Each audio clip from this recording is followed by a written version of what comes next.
औज़ुबिल्लाहिमिनश्शैतानिर्रजीम बिस्मिल्लाहिर्रहमानिर्रहीम रब्बिश्रह ली सदरी व यस्सिर ली अमरी वहलुल उक़दतम मिन लिसानी यफ़क़हू क़ौली।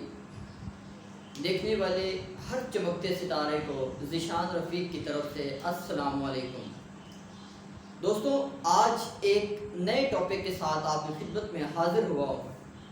आज हमारा टॉपिक है टॉर्क। ये जो टॉपिक है ये आपके पास 9th क्लास की जो फिज़िक्स है उसके अंदर भी मौजूद है और जो फर्स्ट ईयर का चैप्टर 2 है उसके अंदर भी ये टॉपिक जो है वो मौजूद है। बहुत ही छोटा सा टॉपिक है और नहायत ही इंटरेस्टिंग दिलचस्प सा क्वेश्चन है। तो दोस्तों, हम इसको स्टार्ट करते हैं कि हमारा जो टॉपिक है टॉर्क, ये क्या होता है। डियर स्टूडेंट्स, ये देखिए जी, ये आपके पास एक ऑब्जेक्ट है, ठीक है जी, जिसका मास m है। अगर हम इसके ऊपर एक फोर्स जो है उसको एक्सर्ट करते हैं तो इसके अंदर एक तब्दीली आती है, इसके अंदर एक चेंज आता है। वो क्या होता है जी, ये जो ऑब्जेक्ट है ये विद वेलोसिटी v के साथ मूव करना शुरू कर देगा।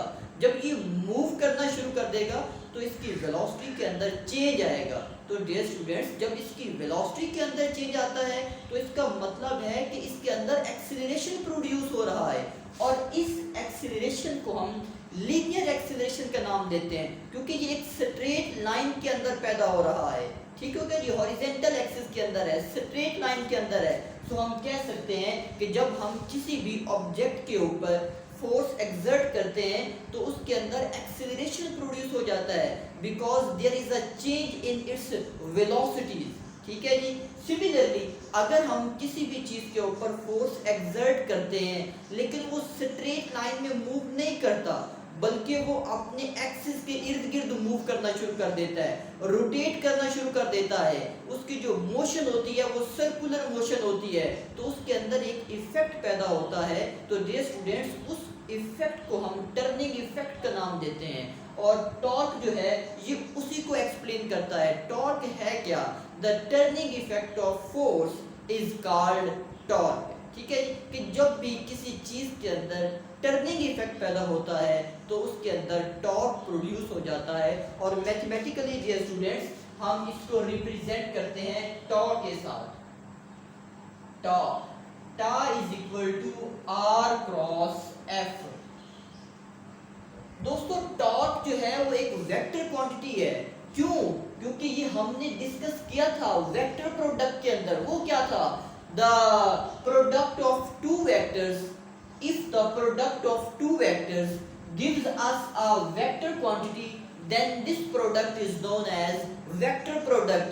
तो dear students देखिए, R is a position vector, F is also a vector quantity। इसका मतलब है कि both position vector and force both are a vector quantity। तो इससे जो हमें प्रोडक्ट मिलता है वो टॉर्क है और torque is also a vector quantity. तो ये हमारे पास टॉर्क का फॉर्मूला है। हम टॉर्क को इस फॉर्मूले से रिप्रेजेंट कर सकते हैं। ठीक है जी। अब हम डिस्कस करते हैं इसके यूनिट को। ये स्टूडेंट्स जरा गौर से देखिए, R is a position vector और पोजीशन वेक्टर जो है पोजीशन, उसका जो यूनिट होता है आपके पास वो मीटर होता है। ठीक है जी। फोर्स का जो एसआई यूनिट होता है वो न्यूटन होता है। तो अगर हम इन दोनों को मिलाएं तो ये न्यूटन मीटर बनता है। तो यहाँ से हम कह सकते हैं कि the SI unit of torque is newton metre. Dear students, अगर आपको ये भूल भी जाए तो आप इस फार्मूले से इसके एसआई यूनिट को खुद भी डिराइव कर सकते हैं। वो कैसे?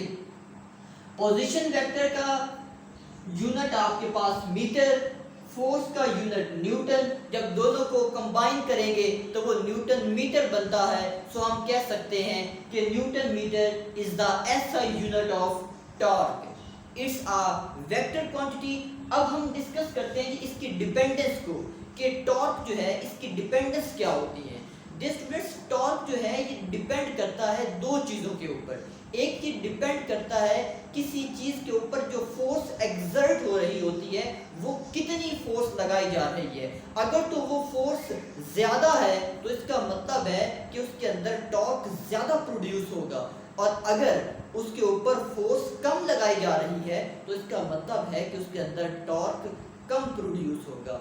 और जो दूसरी चीज़ है वो डिपेंड करती है लेंथ।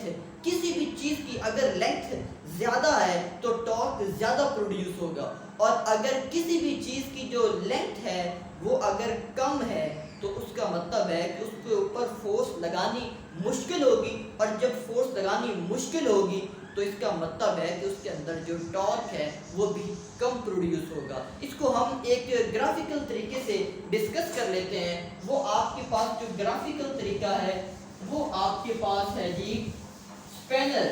स्टूडेंट्स, स्पैनर तो आप सबने देखा हुआ होगा, वो किस तरह का होता है जी। मैं एक रफ सी इसकी एक डायग्राम बना देता हूँ जी। ये देखिए जी, ये आपके पास एक स्पैनर की शेप में बना रहा हूँ, है तो ये रफ सी, लेकिन देखते हैं कैसी बनती है।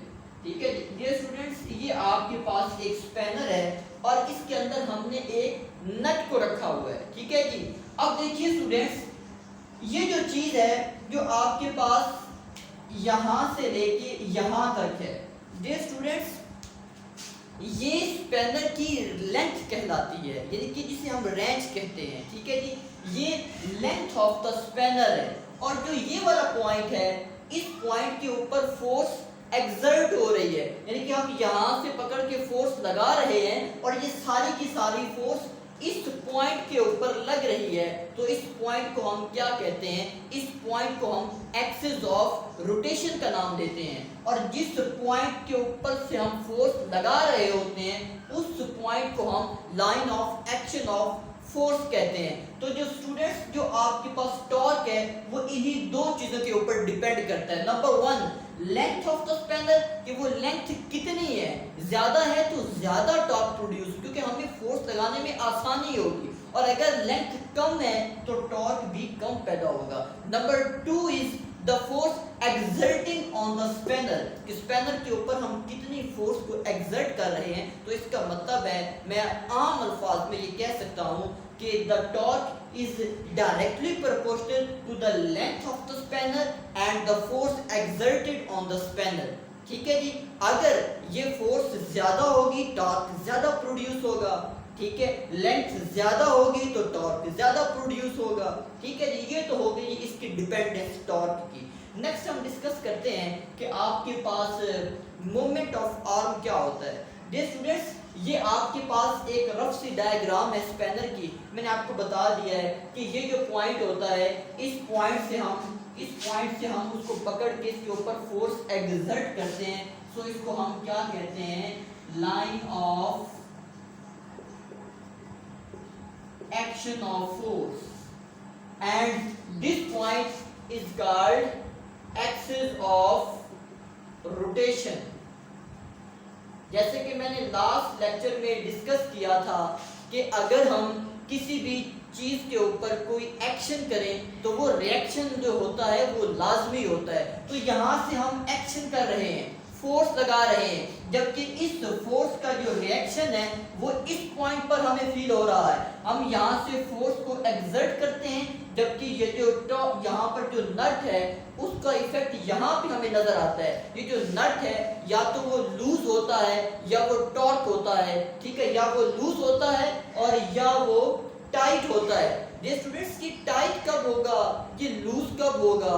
डियर स्टूडेंट्स, अगर हम स्पैनर को क्लॉकवाइज मोमेंट के अंदर हम इसको मूव करेंगे, इसके ऊपर जो फोर्स लगाएंगे वो अगर क्लॉकवाइज होगी तो जो नट होगा ये टाइट होता जाएगा, और जब हम इसके ऊपर एंटी क्लॉकवाइज डायरेक्शन के ऊपर फोर्स लगाएंगे तो ये जो नट होगा ये लूज होता जाएगा। तो इसका मतलब है कि हम ये कह सकते हैं कि clockwise torque is used to tighten a nut while anti-clockwise torque is used to loosen a nut। ठीक है जी, ये तो हो गई इसकी। नेक्स्ट डियर स्टूडेंट्स, आपके पास आता है जी कि जो आपके पास क्लॉकवाइज टॉर्क होता है is always negative while anti-clockwise torque is always positive। बहुत ही इंपॉर्टेंट क्वेश्चन है according to MCAT and ECAT and all boards of Pakistan कि clockwise torque is a negative while anti-clockwise torque is always positive। Dear students, जैसे कि अभी मैंने start में discuss किया था कि जब हम किसी भी ऑब्जेक्ट के ऊपर फोर्स लगाते हैं तो उसके अंदर लीनियर एक्सेलरेशन पैदा हो जाता है। सिमिलरली जब टॉर्क पैदा होता है तो टॉर्क की वजह से रोटेशनल एक्सेलरेशन पैदा हो जाता है। क्यों?